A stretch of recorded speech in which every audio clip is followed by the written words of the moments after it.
Princess Charlotte turned 7, and we've got the brand new pics, including their dog. For a long time, it was, who does she look like? We're going back and forth. And then this year we all said, nope, very much William's daughter. Meghan Markle canceled at Netflix as Kate Middleton's look-alike campaigns to be on the crown. This seemed like a real passion project for Meghan. So you know that she's just devastated. I imagine it was really heartbreaking. And royal expert Richard Fitzwilliams gives us his take on Tina Brown's bombshell book. Does the royal family pay attention? Depends. Firstly, it depends on the reception. It depends on the serialization. It depends on whether or not people generally believe it. We've got that plus so much more in today's Royally Us. Hello to our fellow royal lovers and welcome to Royally Us. I'm Christina. That's Christine. And welcome to another big week of royal news. Christine, I'm happy to have you back. Yeah, thank you so much. We're settled now. I'm so excited to be here. The stories this week are really fun and interesting. I'm really excited to get into it. Yes, we have a lot to get into. But before we do that, as always, let's see what you guys had to say about last week's show. Kicking it off with Kate says Harry and Meghan shouldn't go to the Queen's Jubilee as it will take the attention away from the Queen and no one in the family needs to be upset by them again. Seems like a lot of people have differing opinions on this, whether they should go, whether they shouldn't, since a lot of the attention will be on them if they do decide to show up.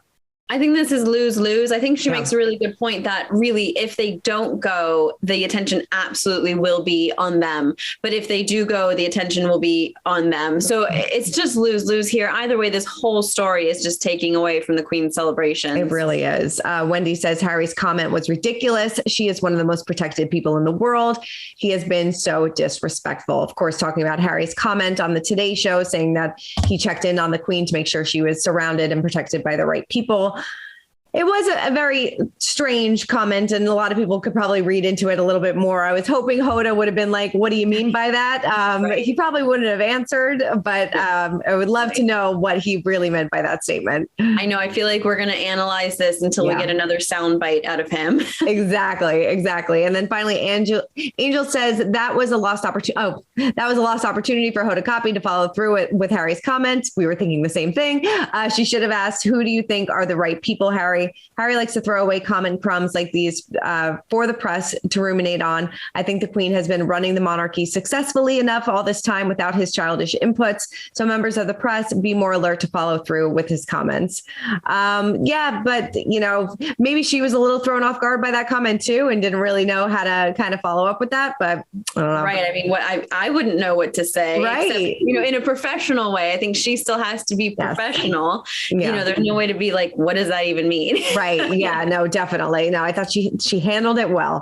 All right. Well, let's get to our royal roundup and kick it off with Princess Charlotte celebrating her 7th birthday with a series of new portraits, of course, taken by the Duchess herself, Duchess Kate, not Princess Charlotte. And we finally got the name of their dog, Orla. They got this dog a very long time ago, and we're finally seeing the first pictures, getting the name. But before that, I mean, Princess Charlotte is like a spitting image of Prince William. It's amazing. She really is. I think that for a long time it was, who does she look like? We're going back and forth. And then this year we all said, nope, very much William's daughter. It's crazy. I mean, in these pictures, I like remember her being like 3 or 4 and now she's like 7 and she's like a little young lady. I know. I love that these photos were taken this past weekend. I love, what was a mom on a deadline? Right. You can definitely relate to that. Oh no, I have to take them. Yeah, definitely. Got to take those pictures. Got to take them. Yeah. And then the dog. I think that this was so sweet. It reminds me of George's birthday photos several years ago with Lupo, and now we got to meet Orla. And Orla is a name that means golden princess, which is really sweet. 2 princesses taking the photos together. I love it. Hopefully she had a lovely little birthday. I hope so. All right. Well, this is a big story coming out of royal news this week. Pearl, the animated series created by Meghan Markle, will not air due to budget cuts at Netflix. She was set to executive produce the series alongside David Furnish, who is Elton John's husband. However, the series has been pulled for Netflix cuts. Like we said, the streamer is reeling after the stock dropped in response to a recent drop in subscribers, which is interesting. And Pearl is one of the several projects in development that they pumped the brakes on. So kind of a big deal. They had this overall big deal with Netflix. They're, producing documentaries, animated series, children's programs. So it wasn't in production yet, but it was definitely in the works. Yeah, I think that they had already sort of, started motion on the project. And this seemed like a real passion project for Meghan. So that she's just devastated. I imagine it was really heartbreaking for the, rug to be pulled out from under this project. It was a great concept. It was, Pearl was a young girl of color who, was learning more about strong female role models. And it was all about empowering young girls, especially women of color and young girls of color. And I think it was something that, it was a show that we really needed in that space. But unfortunately, it's amazing that Meghan's show, as part of this larger Netflix package, was the one that got the cut. Right. Yeah. Very interesting. Yeah. There were several other projects. It wasn't just Meghan's, but definitely interesting that they decided to cut one of their projects. So we'll see, maybe down the line, it'll be back in the works, but as of right now, not so much. All right. Well, Prince William celebrated his 11th wedding anniversary by speaking about the floods affecting Australia. He said the sheer magnitude and long-term impacts the floods in Australia have had on those affected is devastating. The speed of the destruction has resulted in thousands left without homes, businesses, and income. Residents and emergency responders are continuing to work together to rebuild shattered neighborhoods and recover from this natural disaster. Yeah, it's hard. When you're across the world, you don't really realize what's going on. But yes, these floods are, taking over Australia, and it's nice that he kind of checked in and made some comments about it. Yeah, I know that, Australians, especially with the two successful, very successful Australian tours, the Australians seem to really love Prince William. Yeah. So I think it was great that he, spoke out and, sent them a message. Definitely. All right. Well, this is a fun story because Dominic West casting as Prince Charles in The Crown came as a surprise to him. He told the Daily Mail, "It's quite disconcerting as I didn't look anything like him when I looked in the mirror. I kept telling the producers that they had cast the wrong person, but they explained that this was not a show of imitations, but that was difficult as this is a real person who is hugely famous and recognizable." Yeah, he really doesn't look anything like Prince Charles. Nothing at all. I wonder, maybe they'll do something with his ears. Is that terrible to say?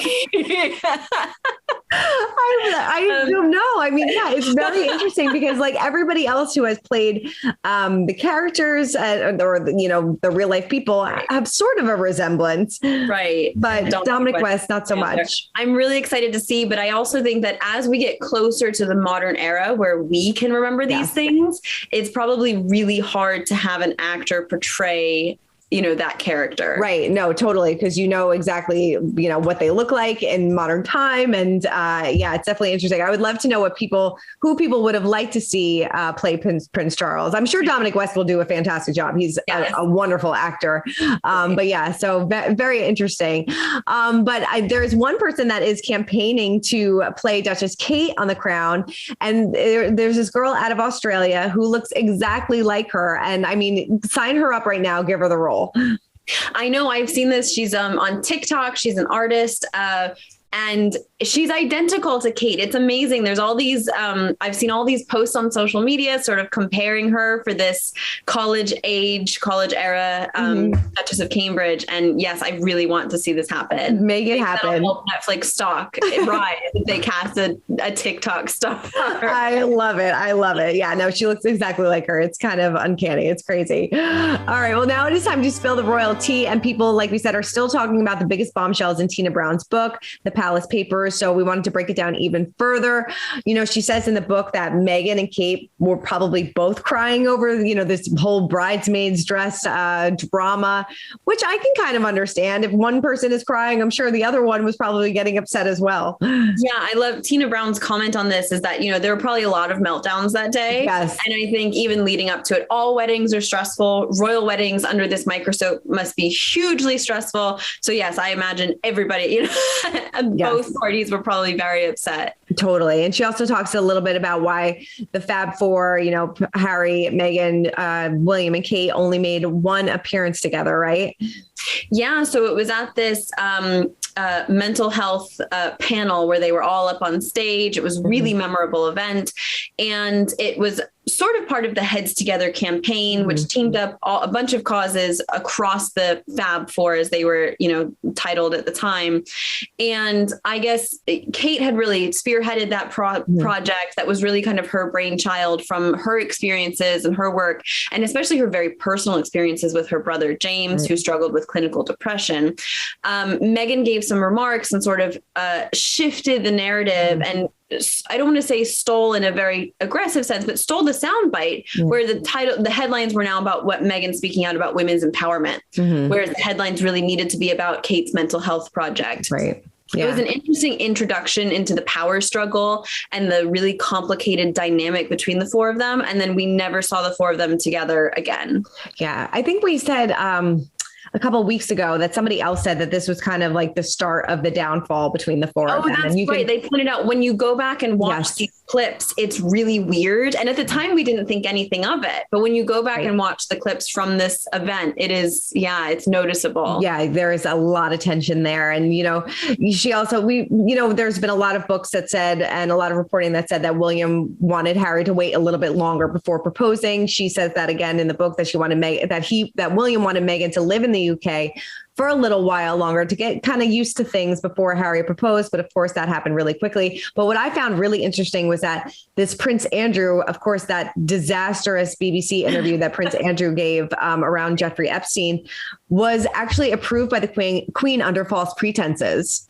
Right. So I guess the staff told the Queen, or, whoever the powers that be that approved this, that this was part of his pitch at the Palace Initiative, which was sort of a networking project for entrepreneurs. Yeah. And it was very much not about that. Not at all. Not at all. The program was approved under these false pretenses. I can't imagine the conversation the next day between the Prince Andrew and the Queen. And it really, again, begs the question of their continued relationship. She really must have a soft spot for him because... that was a disaster. All right. Well, she also revealed, this is interesting, that Prince Charles is very particular when it comes to his travel. She wrote that Prince Charles's former aide, Michael Fawcett, would oversee the paraphernalia that preceded his boss, like the baggage train of Tudor traveling court, including the prince's orthopedic bed, lavatory seat, and Kleenex velvet lavatory paper, plus 2 landscapes of the Scottish landscapes.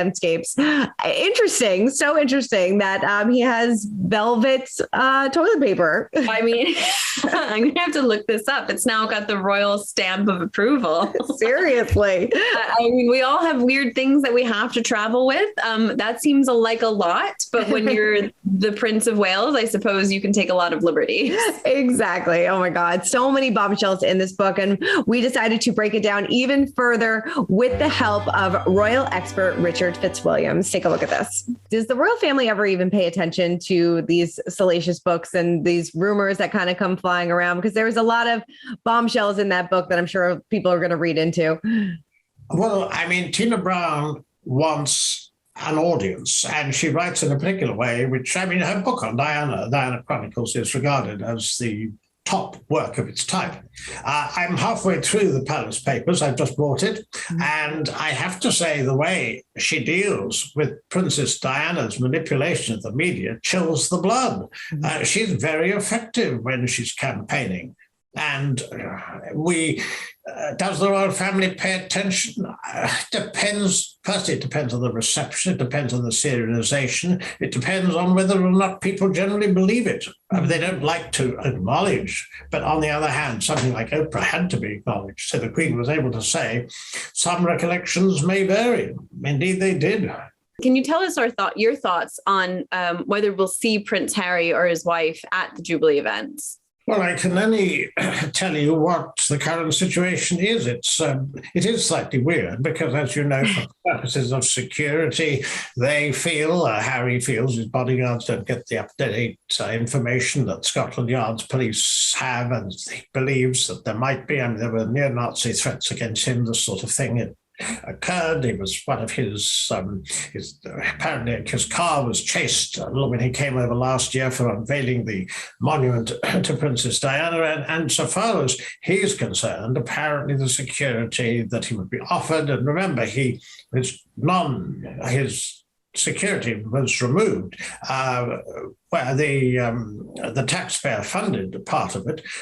Insofar as this is being handled, it's rather odd because he's got a court case against the government, the only one ever to bring one, on this particular issue. Now, so far as the way it is playing out, it was thought that, considering, as you know, Harry and Meghan recently literally popped in, you could say, to visit the Queen or to the Invictus Games in the Netherlands, had they not done so, not having attended the service of Thanksgiving for Prince Philip, it would indeed have been a snub.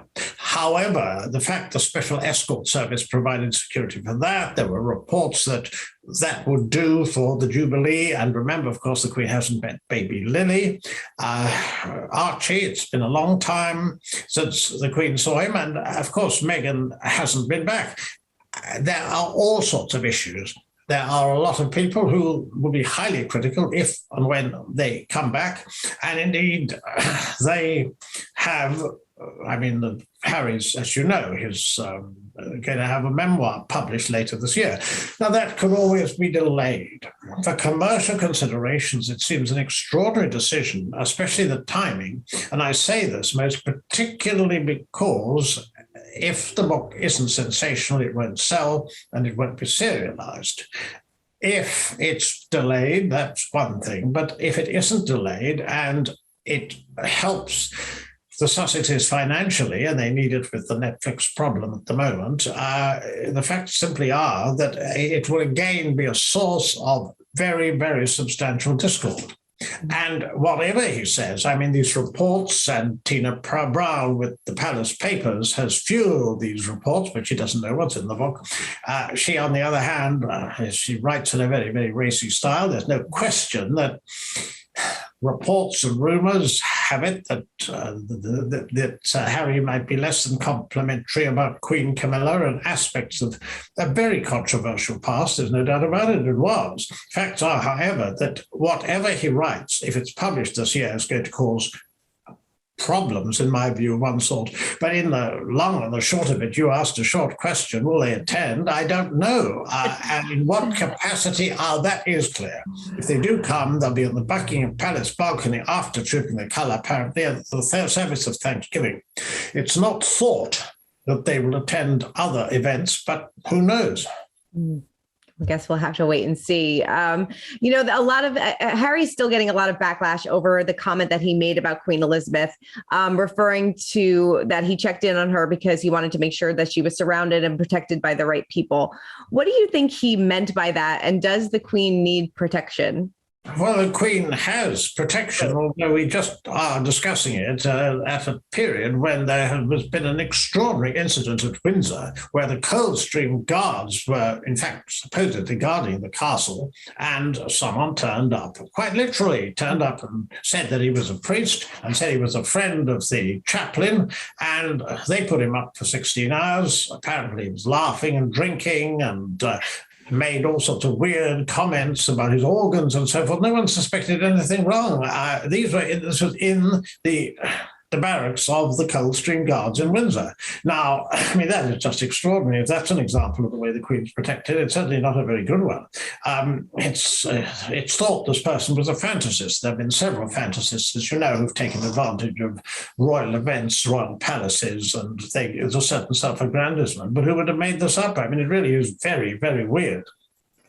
Having said that, of course, I think the Queen is well protected. What Harry appears to have meant, now you could make this up to a sort of conspiracy theory if you'd like, in the interview, which I thought was so destructive, he talked about, all the implications were that there were forces against them, and by implication, he might be meaning that there were forces that also were against the Queen, or might be, because he always places the Queen above the barbs and the critiques that they've thrown at the royal family. Precisely what he meant, it's unclear, of course, it'll never be explained like clots. What did they mean exactly? Well, they weren't pinned down to answering questions. But the facts of the matter would appear that that interview would probably water off a duck's back for an American audience. The British I mean, the British press, of course, detested some of the phraseology and thought that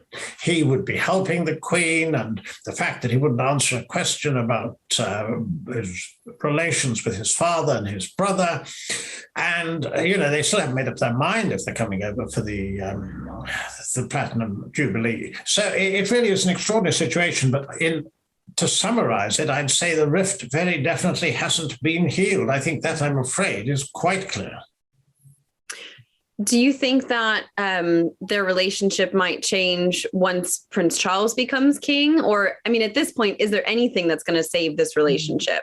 Well, we just don't know, and we'll just have to wait and see. The point is, though, that it's worth just thinking. From the Sussexes' point of view, if they're going to move into the philanthropists, I'm presuming that's what they want to be. If you might wish to be a politician, that's another issue. It's not in her interest or in his to have bad family relations. And apart from Princess Eugenie and Doria, Meghan's mother, they are certainly estranged in one way or another from pretty well everybody, as far as I can see. They're certainly not close to them. So far as the royal family are concerned, they want to stop damaging leaks. They want to stop damage. And of course, with young people, for example, who are less keen on the monarchy now, I would say. It doesn't necessarily mean they want a republic, but it's just that it has been battered. It's been a difficult period, as you know, for it. So it's in everyone's interest to solve the rift, but will it be solved? Well, I mean, what about the state of the Sussexes' finances? What about Netflix's disastrous situation with the shares plummeting, with them cutting budgets, announcing how they're going to have advertising, all of this, and the fact they're going to scrap Meghan's new series, car animated series called Pearl. Pearl was inspired by famous women, or well-known women, apparently, and that is for the chop. Harry's Invictus series is, of course, coming out relatively soon, it's reported, but equally, they haven't done anything else for 100 million, reported a New York Times contract. And I mean, Spotify, they've only produced one pretty mediocre podcast. So there were reports they joined the Harry Walker speaking agency. The Obamas and Clintons are part of it. Now, the pandemic would have held that up, but what's happening to that? We haven't heard. So question marks so far as their future's concerned. They need to make more announcements and do more. All right. Well, now it is time to check in on our pint-sized palace. And Prince Harry shared how he's introducing his kids to adaptive sports and talking to his kids about disabilities. He said, I showed Archie a video of wheelchair basketball and rugby from the Invictus Games in Sydney, and he absolutely loved it. He added, I showed him how some players were missing legs and explained that some had invisible injuries too. Not because he asked, but because I wanted to tell him. Kids understand so much, and to see it through his eyes was amazing because it was so unfiltered and honest. I love this. I love this so much. I think it's really important, especially if you didn't grow up in a household that openly discussed things like differences and disabilities, to talk about it with your children proactively. Yeah. And I love that Harry, not only that he did this, but that he spoke about it on a public platform, because other parents might now have this conversation as well, just sort of normalizing these differences and, not making it something shameful. Yeah, no, definitely an important conversation to have. Well, Christine, thank you so much for running down all things royals with me, as always. This was a fun week. It definitely was. Definitely. All right. Well, everybody, keep commenting, keep subscribing, and we will see you guys next week for what is sure to be another big week of royal news. See you next time.